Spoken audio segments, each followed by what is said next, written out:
நம்ம வீட்டில் நீர்மூழ்கி மோட்டார் இருந்தால் இந்த மாதிரி ஒரு சுவிட்ச், அதாவது இந்த பேனல் வந்து இந்த இடத்துல வந்து வச்சிருப்பாங்க. இந்த பேனலில் பார்த்தீங்கன்னா சில நேரம் நம்ம ஆன் பண்ணும்போது ஒரு மாதிரி கிருன்னு சொல்லி சவுண்ட் வரும். பாருங்க ஆன் பண்ணுற எப்படி சவுண்ட் வருது அப்படிங்கிற நீங்கள் கேளுங்க. சில நேரம் பார்த்தீங்கன்னா ஓடிக்கிட்டே இருக்கும்போது அந்த சவுண்ட் பார்த்தீங்கன்னா விடாமலே இருக்கும். இந்த மாதிரி சவுண்ட் வந்துச்சுன்னா இந்த சவுண்ட் எதனால வருது, அதுக்கப்புறம் இந்த சவுண்ட் வந்தால் எப்படி அதை நம்ம வீட்டிலே சரி பண்ணுறது அப்படிங்கிற பற்றி இந்த வீடியோ நம்ம டீட்டெயிலாக பார்க்க போகிறோம். ஃபர்ஸ்ட் நம்ம இந்த பேனலுக்குள்ளே கை வைக்கிறதுக்கு முன்னாடி நம்ம ஃபர்ஸ்ட் போய் மெயினை போய் ஆஃப் பண்ணி வந்துடலாம். வாங்க இப்போ நம்ம போய் மெயினை ஆஃப் பண்ணிட்டு வந்துடும். இப்போ ஃபஸ்ட்டு இந்த மாதிரி மெயினை ஃபஸ்ட் ஆஃப் பண்ணி விட்ருங்க. அதுக்கப்புறம் இந்த மாதிரி எக்ஸ்ட்ரா ஒரு எம்சிபி மாதிரி பாதுகாப்பு ஏதாவது கொடுத்துருந்தாங்கன்னா இதையும் ஆஃப் பண்ணிடுங்க. அதுக்கப்புறம் மறக்காமல் ஃபீஸை ரிமூவ் பண்ணிடுங்க. ஃபீஸை ரிமூவ் பண்ணிட்டு ஃபீஸை கையிலே வச்சுக்கோங்க. இப்போ பார்த்தீங்கன்னா நம்ம வீட்டில் உள்ள ஃபீஸை நம்ம ரிமூவ் பண்ணி நம்ம கையிலே வச்சிருக்கிறோம். அது எதுக்காக நம்ம கையில் வச்சிருக்கிறோம்னா வேறு யாராவது தெரியாமல் கரண்ட்லேன்னு சொல்லி யாராவது போட்டக்கூடாது, அதுக்காக நம்ம கையில் வச்சிருக்கிறோம். இப்போ பக்கத்தில் நம்ம வச்சுக்கிட்டோம் ஃபீஸை வச்சுக்கிட்டு இப்போ நம்ம இந்த பேனில் நம்ம ஓப்பன் பண்ண போகிறோம். இப்போ பார்த்தீங்கன்னா இந்த பேனில் ஓப்பன் பண்ணதுக்கப்புறம் இப்படி தான் இருக்கும். இதுக்குள்ளே பார்த்தீங்கன்னா ஸ்டார்டிங் கெப்பாசிட்டரும் ரன்னிங் கெப்பாசிட்டி இருக்கும். அதுக்கப்புறம் பார்த்தீங்கன்னா இந்த கான்டாக்ட் இருக்கும். இந்த கான்டாக்டரோட வேலை என்னன்னா இந்த காயிலுக்கு சப்ளை வந்துச்சுன்னா காயில் வந்து கரெக்டாக வந்து க்ளோஸ் பண்ணிவிடும். அதான் இதோட வேலை. இந்த மாதிரி சவுண்ட் வந்துச்சுன்னா கண்டிப்பாக இந்த கான்டாக்டர் தான் ப்ராப்ளம் இருக்கும். இந்த கான்டாக்டரில் வரக்கூடிய சவுண்டை ஈஸியாக நம்ம எப்படி சரி பண்ணுறது அப்படிங்கிறத பற்றி நம்ம இப்போ டீட்டெயிலாக பார்க்கலாம். ஃபர்ஸ்ட் நம்ம இந்த கான்டாக்டர் கழட்டதுக்காக ஃபர்ஸ்ட் நம்ம இதில் இருக்க ஒயர் நம்ம கழட்டணும். ஒயர் நம்ம கழட்டும் போது கண்டிப்பாக இது ஒரு ஃபோட்டோ எடுத்து வச்சுக்கோங்க. அப்படி இல்லைன்னா ஒரு ஒயருக்கும் மார்க் பண்ணி வச்சுக்கோங்க. அப்படி இல்லைனா ஏதாவது ஒரு சைடு, அதாவது இப்போ லெஃப்ட் ரைட்டு ரெண்டு பக்கம் இருக்கிறதுல லெஃப்ட் சைடில் உள்ள ஒயரை மட்டும் டேப் அடிச்சு விடுங்க, ரைட் சைடை விட்டுருங்க. அந்த மாதிரி ஏதாவது ஒரு அடையாளம் வச்சுக்கிட்டு கழட்டுங்க. இப்போ பார்த்தீங்கன்னா நம்ம இதில் இருக்க கனெக்ஷனை தனியாக நம்ம பிரிச்சோம். இப்போ நம்ம இந்த கான்டாக்டர் நம்ம தனியாக நம்ம கழட்டணும். கழட்டதுக்கு இந்த மாதிரி மேலே ஒரு ஸ்க்ரூ கீழே அடியில் ஒரு ஸ்க்ரூ இருக்கும். இதை நீங்கள் லூஸ் பண்ணிங்கன்னா தனியாக கையில் வந்துடும்.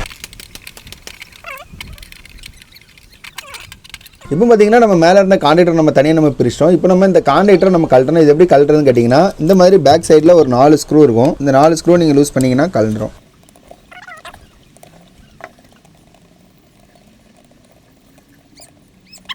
இப்போ பார்த்தீங்கன்னா நம்ம 4 ஸ்க்ரூ ரூம் பண்ணதுக்கப்புறம் இதை நம்ம தனியாக நம்ம தூக்குனால போய் தனியாக வந்துடும். அதுக்கப்புறம் பார்த்தீங்கன்னா உள்ள இந்த மாதிரி ஒரு இரும்பில் ஒரு இது இருக்கும். இதுதான் பார்த்தீங்கன்னா காயில் அப்படிம்பாங்க. இதுக்குள்ளே தான் காயில் இருக்கும். அந்த காயில் எனர்ஜைஸ் ஆன உடனே இது வந்து மேக்னெட் மாதிரி ஆக்ட் ஆகி ஒன்னோட ஒன்று வந்து ஈர்த்துக்கும். இதுதான் கான்செப்ட். இப்போ அந்த ஈர்க்கிற இடத்துல தான் பார்த்தீங்கன்னா இந்த மாதிரி நாளடைவில் என்ன ஆகுது அப்படின்னா இந்த மாதிரி துருப்பிடிச்சதுனால தான் அந்த சவுண்ட் வருது. இப்போ நம்ம இதை நம்ம நல்லா க்ளீன் பண்ணி போட்டோம்னா அந்த சவுண்ட் வந்து சுத்தமாக போயிடும். க்ளீன் பண்ணதுக்காக இந்த மாதிரி உப்புத்தாள் அப்படிங்கிறது நீங்கள் எல்லாருமே கேள்விப்பட்டிருப்பீங்க, இல்லை பார்த்துருப்பீங்க. இந்த உப்புத்தாள் வச்சு லைட்டாக நம்ம எந்தெந்த இடத்துல துருப்பிடிச்ச இடத்துல இந்த மாதிரி பேப்பர் வச்சு நம்ம அது மேலே தேய்க்கும் போது அந்த இது வந்து போயிடும். இதனால அந்த சவுண்ட் வந்து சுத்தமாக வராது.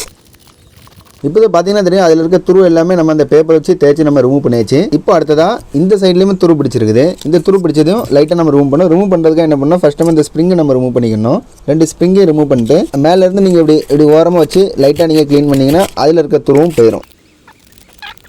இப்போ பார்த்தீங்கன்னா நம்ம இதை ஃபுல்லாக நம்ம தேய்ச்சி முடிச்சிட்டோம். இப்போ பார்த்தீங்கன்னா முன்னாடி எவ்வளோ துருப்பிடிச்சு போயிருந்துச்சு, இப்போ பார்த்தீங்கன்னா நல்லா பலன்னு ஆக்கிட்டோம். இப்போ இந்த இரும்பு எதனால துருப்பிடிக்குன்னு கேட்டிங்கன்னா, இப்போ நம்ம இந்த மாதிரி பேனில் பார்த்தீங்கன்னா வெளியே வச்சிருப்போம் பார்த்தீங்கன்னா அந்த ஈர காற்று உள்ளே ஏறும். ஈர காற்று ஏறலாம், இல்லை நம்ம தெரியாமல் என்னைக்கா ஒரு தடவை லைட்டாக தண்ணி அது மேலே பட்டிருக்கும். படும்போது உள்ள அப்படியே இருந்து துருப்பிடிச்சிருக்கும். இது நம்ம லைட்டாக நம்ம இப்படி க்ளீன் பண்ணி போடுறதுனால அந்த சவுண்ட் வந்து நமக்கு வந்து சரியாயிரும். இப்போ ஆக்சுவலாக பார்த்தீங்கன்னா இது வந்து ஒன்னோட ஒன்று வந்து லாக் ஆகும்போது பார்த்தீங்கன்னா இப்போ ஒரு சைடு துருப்பிடிச்சிருந்துச்சுன்னா துருப்பிடிச்ச இடத்துல வந்து கண்டினியூட்டி கிடைக்காதனால இது பார்த்தீங்கன்னா டக் அடிச்சுக்கிட்டே இருக்கும். அந்த அடிக்கிறதுனால வரக்கூடிய சவுண்டு தான் பார்த்தீங்கன்னா அந்த கிருன்னு சொல்லி அந்த சவுண்டு. இப்போ நம்ம இதை நம்ம சரி பண்ணிட்டு இப்போ நம்ம இதை இன்ஸ்டால் பண்ணிட்டு அடுத்ததா என்ன அவுட்புட் வருது அப்படிங்கிறத நம்ம டீட்டெயிலாக பார்க்கலாம். இப்போ இதை இன்ஸ்டால் பண்ணதுக்கு ஃபர்ஸ்ட் இருந்த மாதிரியே இந்த ஸ்ப்ரிங் எடுத்து அதே மாதிரி 2 சைடு நம்ம வச்சிடணும். பார்த்தீங்கன்னா இந்த பக்கம் வச்சிட்டோம், அதே மாதிரி இந்த பக்கம் இருந்த ஸ்ப்ரிங்கும் இந்த பக்கம் நம்ம வச்சிட்டோம். அடுத்தது நம்ம இதை மாட்டும் போது இதில் நம்ம கவனிக்க வேண்டியது பார்த்தீங்கன்னா இந்த 3 இது ஓப்பன் பிளேட்டாக இருக்கிறது பார்த்தீங்கன்னா உள்ளே வரணும், இந்த பிளேனாக இருக்கிறது வெளியே வரணும். இப்போ பார்த்தீங்கன்னா இது நம்ம இந்த மாதிரி உள்ள நம்ம இப்படி ஃபிட் பண்ணாலே அது உள்ளே போய் கரெக்டாக போய் உட்காந்துக்கிடும். அடுத்ததான் மேலே இருக்கிற இதை நீங்கள் மாட்டிடுங்க.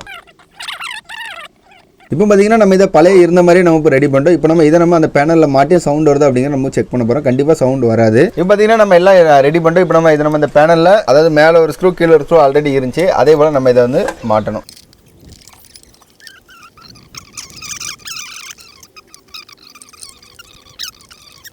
இப்போ பார்த்தீங்கன்னா நம்ம உள்ள இருக்க ஒயரிங் ஃபுல்லாக நம்ம முடிட்டோம். அடுத்ததான் நம்ம இந்த பேனல் நம்ம க்ளோஸ் பண்ணிட்டு வெளியே நம்ம கழட்டி வச்சிருக்கிற ஃபியூஸை நம்ம போய் மாட்டிட்டு வந்துடலாம். இப்போ ஃபஸ்ட்டு ஃபியூஸ் கேரியரை போட்டுவோங்க.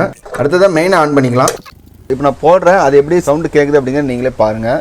இப்போ இதை ஆன் பண்ணுறோம்.